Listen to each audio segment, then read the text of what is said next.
नमस्कार। अपना उत्तराखंड के इस वक्त के बुलेटिन के साथ मैं हूं अनुपम। प्रदेश की हर छोटी बड़ी खबरों को लेकर उत्तराखंड कांग्रेस को आज बीजेपी ने बहुत बड़ा झटका दिया है और कांग्रेस के 3 बड़े नेताओं को कांग्रेस से तोड़कर बीजेपी में शामिल करा लिया। खासतौर पर पिथौरागढ़ से ताल्लुक रखने वाले 2 बड़े नेता आज बीजेपी में शामिल हुए। कांग्रेस के प्रदेश उपाध्यक्ष के पद पर तैनात मथुरा दत्त जोशी ने बीजेपी ज्वाइन कर ली। उनके साथ पिथौरागढ़ में 2 बार नगर पालिका अध्यक्ष रहे और 4 बार कांग्रेस से चुनाव लड़े जगत सिंह खाती भी बीजेपी में शामिल हो गए, जबकि अल्मोड़ा के नेता बिट्टू कर्नाटक ने भी बीजेपी का दामन थाम लिया है। मुख्यमंत्री पुष्कर सिंह धामी और कांग्रेस अध्यक्ष महेंद्र भट्ट की मौजूदगी में कुमाऊं से आने वाले तीनों ही नेताओं ने बीजेपी ज्वाइन की है और निकाय चुनाव में इसे कांग्रेस के लिए बड़ा झटका माना जा रहा है। पार्टी अध्यक्ष महेंद्र भट्ट ने कहा कि कांग्रेस पार्टी में कार्यकर्ताओं का सम्मान नहीं है। मुख्यमंत्री पुष्कर सिंह धामी ने कहा कि बीजेपी ज्वाइन करने वाले तीनों ही नेताओं से उनके पुराने संबंध रहे हैं और इनके आने से पार्टी मजबूत होगी। साथ ही कहा कि पार्टी इनके सम्मान का भी पूरा ध्यान रखेगी।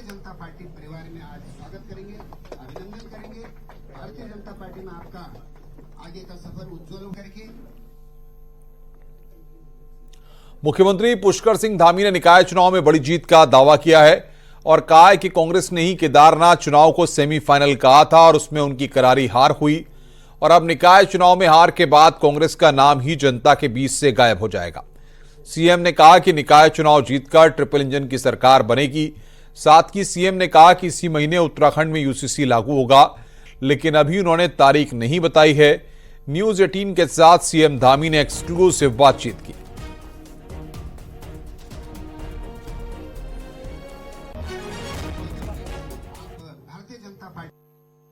मुख्यमंत्री पुष्कर सिंह धामी के नेतृत्व में ज्वाइनिंग का सिलसिला और नए साल की शुरुआत निकाय चुनाव के साथ होगी। सर, निकाय चुनाव की शुरुआत होगी और जिस तरह स्थितियां दिख रही हैं, देखिए, देवभूमि उत्तराखंड के लोगों ने हमेशा भारतीय जनता पार्टी को आशीर्वाद दिया है। चाहे लोकसभा के चुनाव हो, आदरणीय प्रधानमंत्री जी को तीसरी बार प्रधानमंत्री बनाना हो, या राज्य के अंदर दूसरी बार भारतीय जनता पार्टी की सरकार बनानी हो, डबल इंजन की सरकार बनानी हो, तो हमेशा भाजपा का उन्होंने आशीर्वाद दिया है, साथ दिया है। तो निकाय के चुनाव में भी भारतीय जनता पार्टी की सरकार बनाएंगे और आशीर्वाद देंगे और राज्य के विकास को और गति प्रदान करेंगे। हरीश रावत ने एक बात कही कि धामी, मोदी, योगी जो नैरेटिव है उसका थोड़ा कांग्रेस के पास नहीं है और ये जो पोजीशन दिख रही है, साफ दिख रही है कि हरीश रावत ने या कांग्रेस ने हार मान लिया। आपको लगता है इस नैरेटिव का तोड़ नहीं है? देखिए, हमारे प्रधानमंत्री जी के नेतृत्व में आज भारत का मान सम्मान पूरी दुनिया के अंदर बढ़ रहा है और देवभूमि के लोग अपने को गौरवान्वित महसूस करते हैं कि आदरणीय प्रधानमंत्री मोदी जी उत्तराखंड के हृदय में बसते हैं और उत्तराखंड उनके हृदय में बसता है। तो निश्चित रूप से देवभूमि के लोग भली भांति जानते हैं कि उनके प्रधानमंत्री बनने के बाद अनेकों काम उत्तराखंड राज्य के लिए हुए हैं। अनेक योजनाएं यहाँ के लिए स्वीकृत हुई हैं। हमारे सीमांत से सीमांत क्षेत्रों का विकास हो रहा है। पहले जो हमारे जैसे हिमालय के राज्य थे, उन राज्यों की अनदेखी की जाती थी, लेकिन आदरणीय प्रधानमंत्री जी ने वाइब्रेंट ब्रेन जैसी योजना लाकर हमारे यहाँ आदि कैलाश जाकर, माणा गांव जाकर सीमांत क्षेत्रों को और उत्तराखंड को पूरे भारत के मुख्य नक्शे पर लाने का, मुख्य पटल पर लाने का काम किया है। तो उत्तराखंड वासी उनसे दिल से जुड़े हुए हैं, इसलिए हमेशा भारतीय जनता पार्टी का साथ देते हैं। पूरे देश में एक नैरेटिव आपको लेके भी बना है कि मजार तोड़ना, पुष्कर सिंह धामी बड़े फैसले लेते हैं कि हिंदुत्व का एक नया चेहरा बनकर देवभूमि से उभर रहे हैं, अब यूसीसी आने वाला है, इसको किस तरीके से देखते हैं सर? देखिए, देवभूमि का अपना एक मूल स्वरूप है और पूरी दुनिया के लोग देवभूमि को एक अलग नजर से देखते हैं। उनके मन में आस्था है, श्रद्धा है, देवभूमि के प्रति एक लगाव है। वो मूल स्वरूप हर कीमत पर बना रहना चाहिए, ये हमारा संकल्प है। और ये जो अतिक्रमण है, वो जिस रूप में भी अतिक्रमण है, वो अतिक्रमण हटना चाहिए और एक सुनियोजित षड्यंत्र है। यहाँ डेमोग्राफी में भी चेंज हो रहा है। हम उसके लिए भी लगातार सत्यापन का अभियान चला रहे हैं, वेरिफिकेशन ड्राइव चला रहे हैं और ये अभियान हमारा चलता रहेगा, क्योंकि देवभूमि के लोग भी चाहते हैं और पूरे देश के लोग भी चाहते हैं कि देवभूमि का मूल स्वरूप बना रहना चाहिए। कैसा दिख रहा है सर आज जो तस्वीर दिख रही है? कांग्रेस बिल्कुल नेस्तनाबूद जिसे कहते हैं। देखिए, वो तो केदारनाथ विधानसभा के चुनाव में कांग्रेस पार्टी के लोगों ने, हमारे प्रतिपक्ष के लोगों ने कहा था कि ये सेमीफाइनल है और इस सेमीफाइनल का परिणाम सबके सामने है। जो लोग सेमीफाइनल में जनता ने उनको बाहर का रास्ता दिखाया है, इसलिए उनको अपना आत्ममंथन करना चाहिए, देखना चाहिए कि केवल विरोध के लिए विरोध नहीं करना है, सकारात्मक चीजों में प्रदेश के साथ चलना है। अपने साल यूसीसी की तारीख आपने ऐलान तो कर जल्दी हो जाएगा। तो मुख्यमंत्री पुष्कर सिंह धामी का साफ तौर पे कह रहा है कि अतिक्रमण के खिलाफ जो अभियान चल रहा है वो चलता रहेगा। जो देवभूमि की छवि बनाए रखने की उनकी जिम्मेदारी है वो उस पर काम करते रहेंगे। यूसीसी इसी महीने आएगा, लेकिन तारीख बताने में अभी थोड़ा वक्त है। लेकिन जनवरी में उत्तराखंड देश का वो राज्य बनेगा जहां यूसीसी लागू होगा। कैमरा संदीप नेगी के साथ दीपांकर भट्ट, न्यूज 18 देहरादून। कांग्रेस छोड़कर बीजेपी में जाने वाले तीनों ही नेताओं का कहना है कि कांग्रेस पार्टी में कार्यकर्ता को सम्मान नहीं मिलता और लंबे समय से काम करने वालों को कोई इनाम नहीं मिलता। इस वजह से उन्होंने निकाय चुनाव के दौरान ही पार्टी छोड़ी।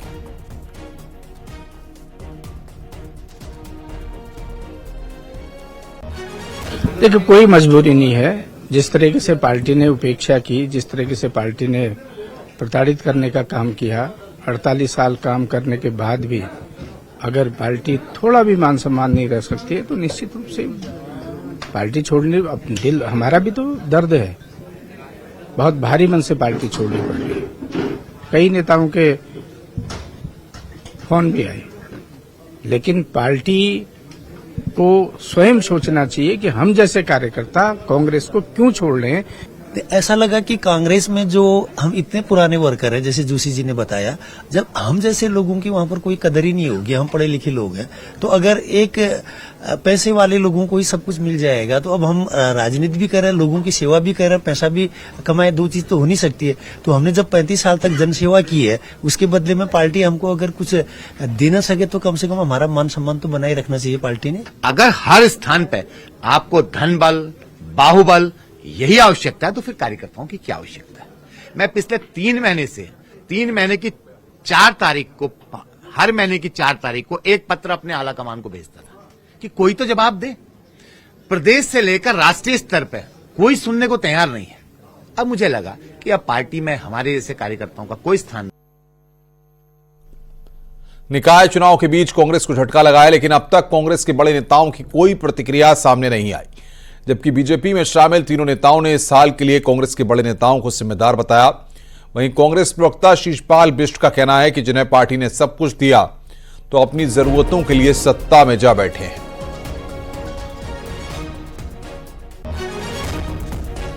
पार्टी ने जब जब मौका मिला तब उन लोगों को पूरा सम्मान दिया, बड़े बड़े पदों पर भी बैठाने का काम किया। और चुनाव के मौके पर अगर वो पार्टी को छोड़ करके जा रहे हैं तो आप समझ सकते हैं वो पार्टी के लिए अब किसी काम के नहीं थे। और निश्चित तौर पर जब किसी की विचारधारा अगर बदल जाए और कोई सत्ता की गोद में बैठने का मन ही बना ले तो फिर इसमें पार्टी क्या कर सकती है। कांग्रेस पार्टी ने सबको पूरा मौका दिया है, सभी को मनाने की पूरी कोशिश की है। इसके बावजूद जो भाजपा में जा रहे हैं, देख लें भाजपा उनको क्या देती है।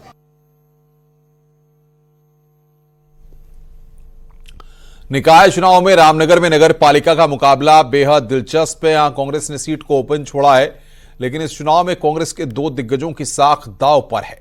रिपोर्ट देखिए।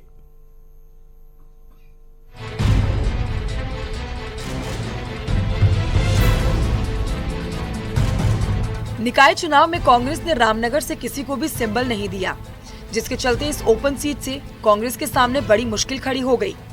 बताया जा रहा है कि दावेदारों में भुवन पांडे को जहां रणजीत रावत का साथ मिला है, तो वहीं दूसरे दावेदार मोहम्मद अकरम के पीछे हरीश रावत गुट लगा हुआ है।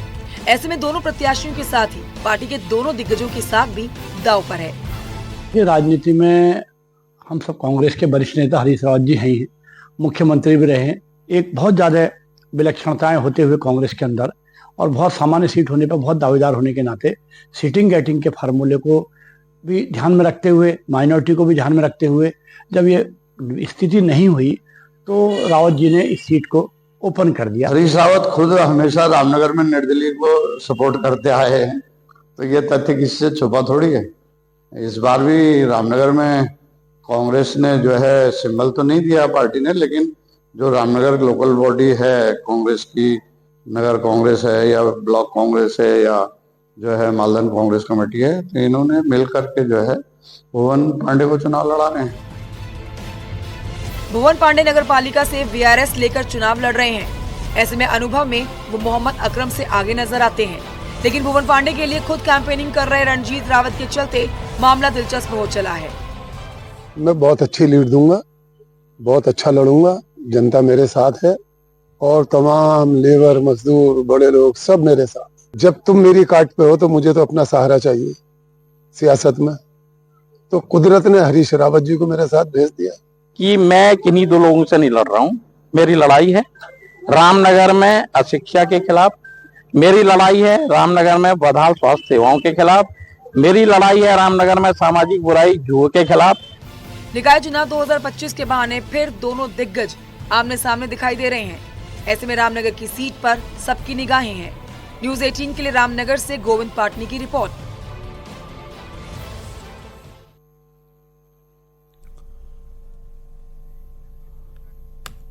केंद्रीय राज्य मंत्री अजय टम्टा ने पिथौरागढ़ में मेयर पद के लिए पार्टी उम्मीदवार के लिए वोट मांगे।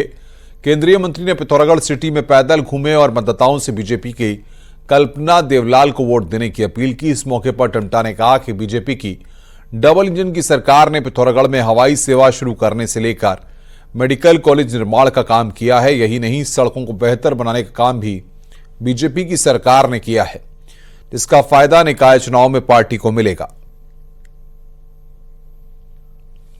को हमारी मातृशक्ति के रूप में कल्पना जी चुनाव मैदान में है और मैं आज ही पहुंचा हूं। जिस प्रकार का माहौल मैंने आज के कार्यक्रम में और उसके बाद लोगों से मिलकर के जो उनका भाव आ रहा है, उससे स्पष्ट हो रहा है कि पिथौरागढ़ की मेयर के चुनाव को हम ऐतिहासिक बहुमत से जीत रहे हैं।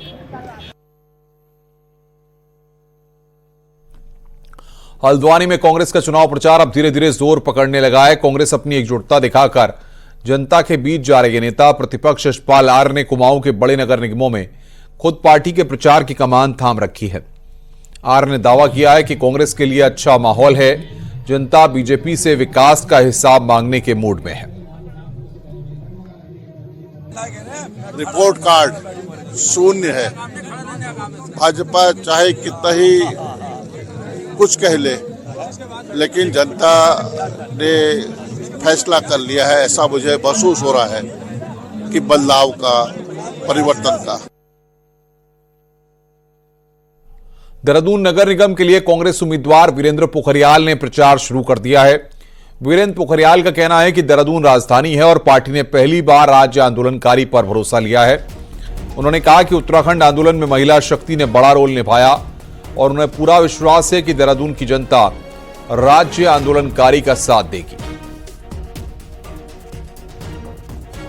जो उत्तराखंड आंदोलनकारी पे कांग्रेस पार्टी ने आस्था जताई है और इसका प्रभाव, क्योंकि इस उत्तराखंड आंदोलन में मातृशक्ति ने और छात्र शक्ति ने, कर्मचारियों सबका योगदान था, जिससे आज ये उत्तराखंड बना है। और मेरा उत्तराखंड से सभी देहरादून वासियों से अपील है कि एक उत्तराखंड जो आंदोलनकारी की अग्रिम भूमिका निभाई थी, उसको वोट एंड सपोर्ट कीजिए। नगर निगम चुनाव के बीच कांग्रेस और बीजेपी ने कई जगह ऐसे फैसले लिए हैं जिससे पार्टी की किरकिरी हो रही है। कई जगह पार्टी ने सही कैंडिडेट न उतारकर खुद को परेशानी में डाल दिया है, तो कहीं उम्र को नजरअंदाज कर कैंडिडेट घोषित कर दिया, जो अब चर्चा का विषय बना हुआ है।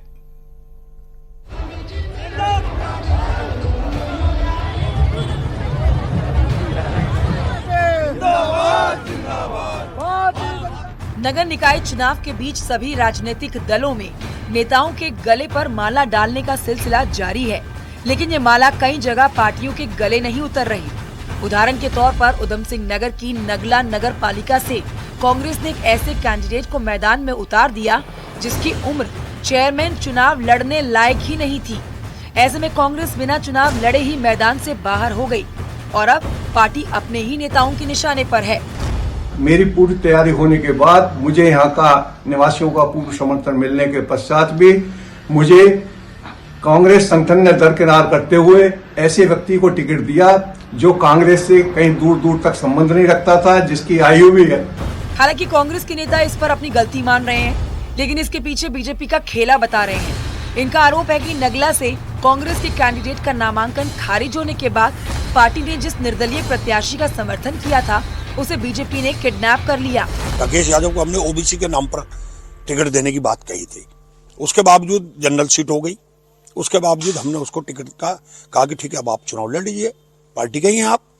उसको जब मेरे कार्यालय से हमने उसको समर्थन दिया, अभी बाजार पहुंचा नहीं, उसको उठा कर ले गए। दूसरी तरफ बीजेपी इस मसले पर कांग्रेस के वरिष्ठ नेता और विधायक तिलक राज बेहड़ को ही निशाने पर ले रही है। किच्छा से ही बीजेपी के पूर्व विधायक राजेश शुक्ला ने दावा किया है कि बेहड़ ने अपनी हार होती देख एक कम उम्र के लड़के को प्रत्याशी बना डाला और अब बेवजह की राजनीति कर रहे हैं। प्रत्याशी बनाया और जानबूझकर बनाया, जानते हुए भी कि वह एलिजिबल नहीं है, उसकी एज कम है, ताकि उसका पर्चा टेक्निकल कारणों से खारिज हो जाए और कांग्रेस की इज्जत बच जाए। जाहिर है कि प्रदेश में ये कोई पहला मसला नहीं है। कुमाऊं के सबसे बड़े नगर निगम हल्द्वानी में तो बीजेपी ने पार्षद के स्तर पर एक ऐसे मुस्लिम लड़के को टिकट पकड़ा दिया जिसकी उम्र महज 19 साल थी। ऐसे में सवाल नीचे से लेकर ऊपर तक दोनों दलों पर है। उधम सिंह नगर से न्यूज 18 के लिए शैलेंद्र नेगी की रिपोर्ट।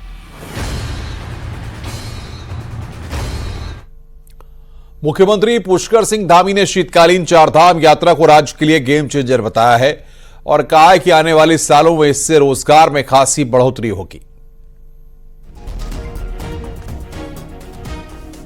बहुत बड़ा एक गेम चेंजर साबित होने वाला है, क्योंकि 6 माह जब कपाट खुले होते हैं हमारे धामों के, उस समय यात्रा बहुत जोर शोर से चलती है।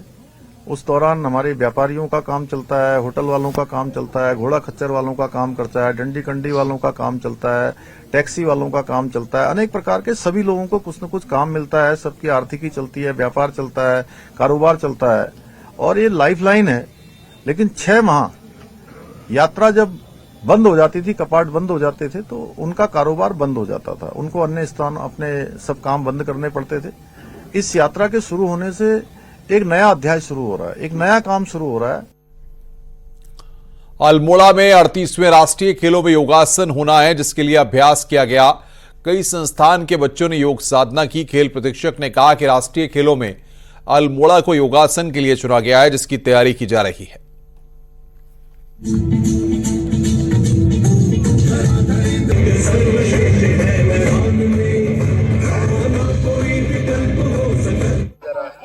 आज 38वें खेल के तहत यहाँ पे योगा का डेमोन्स्ट्रेशन किया गया है और सांस्कृतिक प्रोग्राम किया गया है और कल सोमेश्वर में पांडासा प्रोग्राम किया जाएगा, जिससे खेल का प्रचार प्रसार हो और हर खिलाड़ी तक संदेश जाए कि इस बार 38वें राष्ट्रीय खेल उत्तराखंड में होना है। और आइए अब देखते हैं पहाड़ की 10 बड़ी खबरें। पहाड़ टॉप 10। रामनगर में रोडवेज बस का ब्रेक फेल हो गया और बस बिजली के खंभे से टकरा गई। बड़ा हादसा टल गया। उत्तरकाशी के जसपुर गांव में गौशाला में आग लग गई, जिसमें कुछ जानवर बुरी तरह झुलस गए। विकासनगर में नशे के खिलाफ जागरूकता रैली निकाली गई। जागरूकता रैली में कई स्कूलों के बच्चों ने हिस्सा लिया। अल्मोड़ा में कांग्रेस की चुनाव प्रचार की कमान विधायक मनोज तिवारी ने संभाली और घर घर जाकर वोट मांगे जा रहे हैं। रुद्रप्रयाग में नगर पालिका चुनाव में बागियों के आने से मुकाबला त्रिकोणीय हो गया है। निकाय चुनाव के चलते बागेश्वर का उत्तरायणी मेला इस बार प्रशासन आयोजित करेगा, जिसकी तैयारियां चल रही हैं। गुरु गोविंद सिंह जयंती पर हरिद्वार के लक्सर में नगर कीर्तन का आयोजन हुआ, साथ ही सफाई का संदेश दिया गया। केदारनाथ रोपवे के पहले चरण के लिए टेंडर मंगा लिए गए हैं। उम्मीद है कि नए साल में रोपवे का काम शुरू होगा। रुड़की के सिविल अस्पताल में सीएमएस और एक डॉक्टर के बीच हाथापाई का वीडियो सामने आया। अब दोनों तरफ से पुलिस को शिकायत दी गई है। कोटद्वार के आसपास सड़क हादसों को रोकने के लिए स्थानीय बोली भाषा में भी बोर्ड लगाए गए हैं।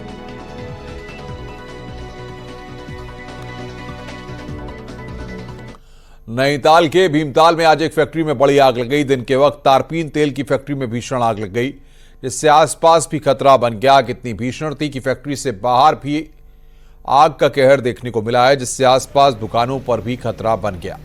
सूचना के बाद नैनीताल समेत आसपास के फायर ब्रिगेड की टीमें मौके पर पहुंची। इसके बाद घंटों की मशक्कत से आग पर काबू पाया जा सका। बताया जा रहा है कि इस hack shop industry private limited की ओर से प्लास्टिक से तारपीन तेल बनाया जाता था, लेकिन आज आग की भेंट ये चढ़ गई। वहीं आग का कारण शॉर्ट सर्किट माना जा रहा है और अभी तक 20 लाख के नुकसान का आंकलन है।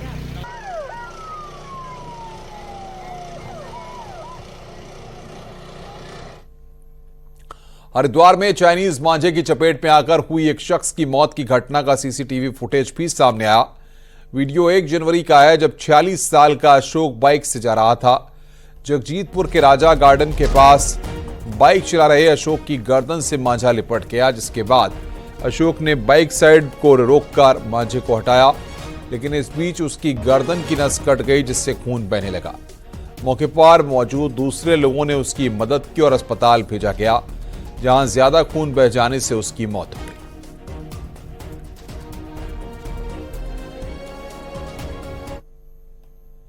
इस बुलेटिन में फिलहाल इतना ही।